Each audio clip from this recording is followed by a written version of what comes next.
بسم اللہ الرحمن الرحیم۔ السلام علیکم، میں ہوں آپ کا بھائی عباس حمدانی اور آپ دیکھ رہے ہیں جعفریات ٹی وی۔ آج کا ہمارا موضوع گفتگو ہے 12 رجب ولادت باسعادت علی الثانی امیر کبیر سید علی ولی شاہ ہمدان رحمت اللہ علیہ۔ دوستو، شاہ ہمدان رحمت اللہ علیہ کی تعلیمات کے حوالے سے بات کرتے ہیں۔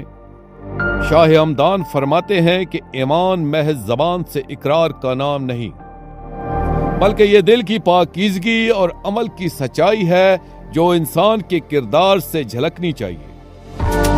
آپ کے نزدیک نفس پر قابو پا لینا ہی سب سے بڑی فتح ہے، اور اصل جہاد انسان کا اپنے نفس کے خلاف نبرد آزما ہونا ہے۔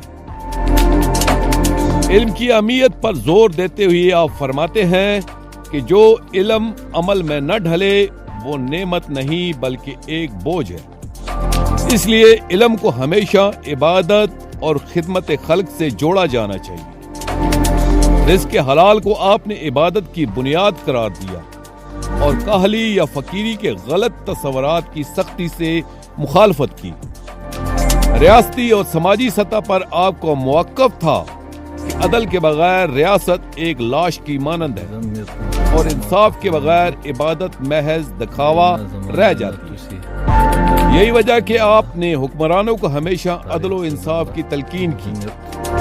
دنیا کے حوالے سے آپ کا فلسفہ یہ تھا کہ دنیا کو ہاتھ میں رکھنا چاہیے مگر اسے دل میں جگہ نہیں دینی چاہیے، کیونکہ زہد کا مطلب دنیا کو مکمل چھوڑنا نہیں بلکہ دل کو دنیا کی محبت سے آزاد رکھنا ہے۔ اللہ تعالیٰ تک پہنچنے کا راستہ مخلوق خدا کی خدمت سے ہو کر جاتا ہے، اس لیے آپ نے خدمت خلق کو بلند ترین عبادت قرار دیا۔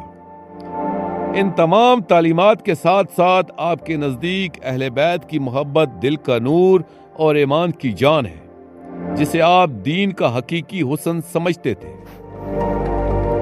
آخر میں اپنے پاک شہنشاہ امام زمانہ اجل اللہ فرج شریف کی پاک بارگاہ میں دعا کروں گا، جن کی نصرت تمام اولیاء کی زندگی کا مقصد ہے۔ الجل یا مسرت اولیاء اللہ اجل اللہ تعالی فرجک و صلوات اللہ علیکہ یا ربا محمد وآل محمد صلی اللہ محمد وآل محمد واجل فرج آل محمد صلی اللہ علیہ وآلہ وسلم۔